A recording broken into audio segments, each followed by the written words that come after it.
Mas maganda ba para sa iyong blood sugar ang saging o Oreo cookies? Alamin natin ngayon.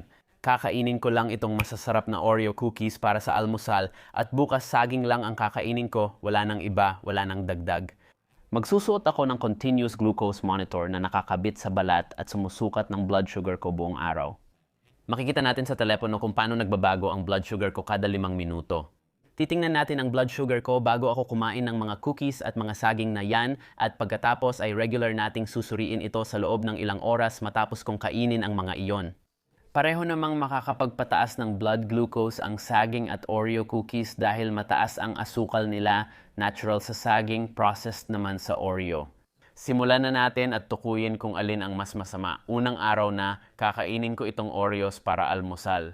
Hindi pa rin ako makapaniwala na gagawin ko ito. Ang blood sugar ko bago kainin ito ay 6.6 or 119. Sobrang tamis ng mga cookies na ito, masarap sila, pero kailangan kong kainin ang 8. Tingnan natin kung kaya ko ba talagang gawin yon. Hindi pa rin ako makapaniwala na ito ang almusal ko. Sige, huli na ito. Mabigat na almusal. Hindi ko ito irerekomenda kahit kanino. Pero agad pagkatapos kong kainin ang mga cookies na iyon, hindi naman masyadong tumaas ang blood sugar ko. Pagkalipas ng 30 minuto matapos kainin, nasa 5.8 or 105 ito.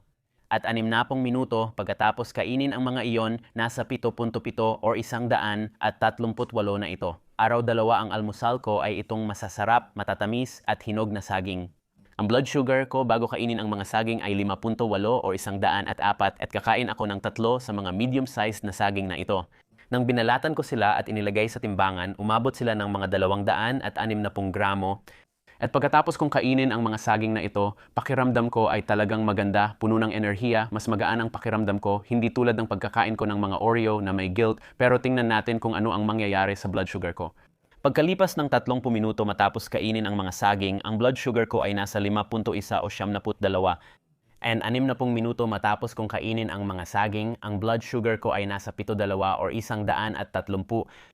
Nakikita natin yan sa mga saging. Mas mataas ng kaunti blood sugar ko at mas matindi ngayon, mga 1 oras pagkatapos. Titingnan natin kung anong mangyayari sa susunod na 60 minuto bago natin gawin yon. Gusto kong sabihin sa inyo na ako ay may diabetes at isa yan sa mga dahilan kung bakit ako nagsusuot ng continuous glucose monitor. Kailangan kong mag-inject ng insulin mula sa labas gamit ang hyringilla, insulin pen, or insulin pump. Kapag kumakain ako ng pagkaing may asukal or carbohydrates tulad ng 2 pakete ng Oreo cookies na kinain ko na may 60 gramo ng carbs at 3 gramo nito ay asukal, nag-inject ako ng 3.5 units ng mabilis na insulin 15 minuto bago kainin ang cookies. Ang 260 G ng hinog na saging ay may halos 60 carbs. Halos magkapareho ang carbs ng Oreo cookies at saging at bahagya lang mas mababa ang asukal sa saging. Maliit lang ang diferensya. Nag-inject ako ng 3.5 units ng mabilis na insulin 15 minuto bago kumain. Ang saging na ito tulad din ng Oreo cookies kaya makikita mo pareho sa saging at cookies. Hindi agad tumaas ang blood sugar ko 30 minuto pagkatapos kumain, kundi 1 oras pa ang lumipas. Para sa akin, ipinapakita nito kung gaano kahalaga ang timing ng insulin injection. Dahil nag-inject ako ng insulin 15 minuto bago ako nagsimulang kumain, kaya nakapag-umpisa na ang epekto ng insulin bago pa man makaapekto sa blood sugar ko ang mga carbs sa pagkain. Ang 8 Oreo cookies ay hindi lang may 60 carbs at 3 gramo ng refined sugar. Mayroon din itong 20 gramo ng taba at 5 gramo ng protina. Sa kabuuan, ang 8 Oreo cookies na kinain ko ay may 416 calories. Ang Oreo cookies ay sobrang processed at puno ng refined sugar at refined fat. Hindi ito mabuti para kanino man. Ang saging ay may 60 carbs din, kung saan 31 gramo ay natural na asukal, kapareho ng dami ng carbs at halos pareho ng dami ng asukal sa Oreo. Pero doon lang nagtatapos ang pagkakapareho. Ang saging ay walang taba, walang protina, mayaman sa potasa, at sa kabuuan, ang mga saging na kinain ko ay may 231 calories, halos kalahati ng calories ng Oreo. Siguradong puntos ito para sa saging pagdating sa nutrition. May nagsasabi na bawal ang saging sa may diabetes pero huwag mo silang pakinggan dahil mali sila.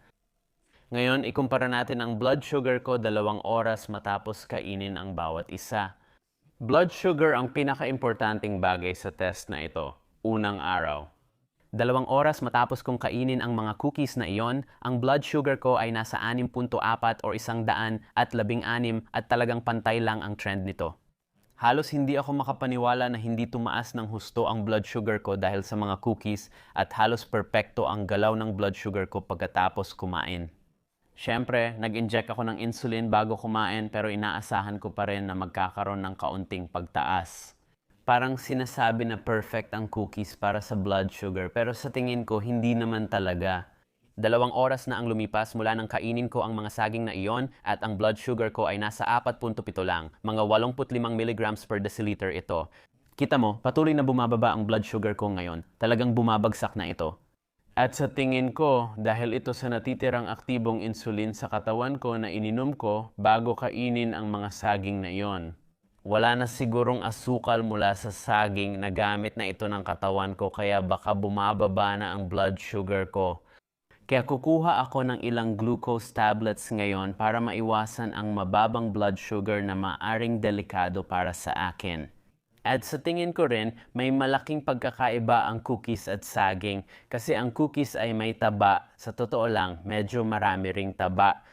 And ang ginagawa ng taba sa cookies ay pinapabagal nito ang paglabas ng asukal kaya mas matagal ang epekto nito sa blood sugar levels. At pagkatapos kumain ng cookies at pagkatapos kumain ng saging, mas mabilis ang pagtaas at pagbaba ng blood sugar na siyang eksaktong nangyari ngayon. Naniniwala akong kung may type 1, type 2 or anumang diabetes ka at gusto mong gumanda ang blood sugar, dapat mong tutukan ang pagkain mo. Siyempre, isang beses lang itong pagsubok. Kailangan kong ulitin ito ng maraming beses at iba-ibang kalahok ang isali para masabing siyentipikong balido ang eksperimento. Pero tandaan, wala akong ginawang iba nitong 2 araw maliban sa magkaibang almusal. Kaya tingin ko, ang pagbabago sa blood sugar ko ay dahil sa mga pagkaing pinili ko noong unang araw, 3 oras matapos kainin ang cookies na yon. At ang blood sugar ko ay nasa 5.3 o 76, mas maganda ito kaysa sa inaasahan ko. Medyo pantay pa rin, dahan-dahang bumababa. Bahagya lang tumaas ang blood sugar ko 1 oras matapos kainin ang cookies tapos unti-unti na itong bumalik sa normal.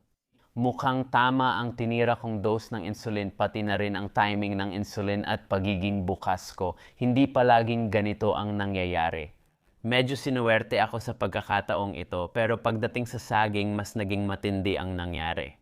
Ayos naman ngayon ang blood sugar ko, nasa 5.3 o 76 pero medyo naging roller coaster ang nangyari kanina. Mabilis tumaas ang blood sugar ko 1 oras matapos kumain ng saging tapos bumagsak ng malaki makalipas ang 2 oras. Kumain ako ng glucose tablets kaya na-control ko ang blood sugar ko.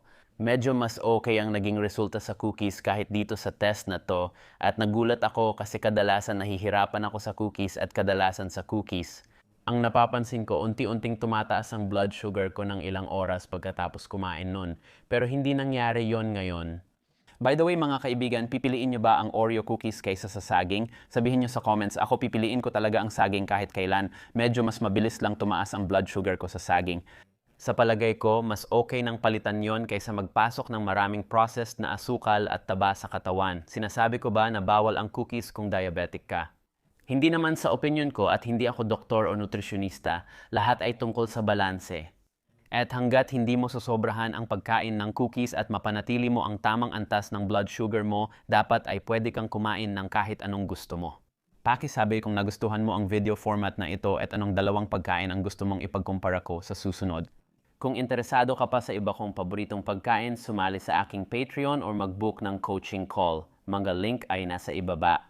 May 7 superfoods na dapat kainin ng bawat diabetic araw-araw. I-click ito at panoorin ang video para malaman kung ano ang mga ito. Kita-kits, paalam!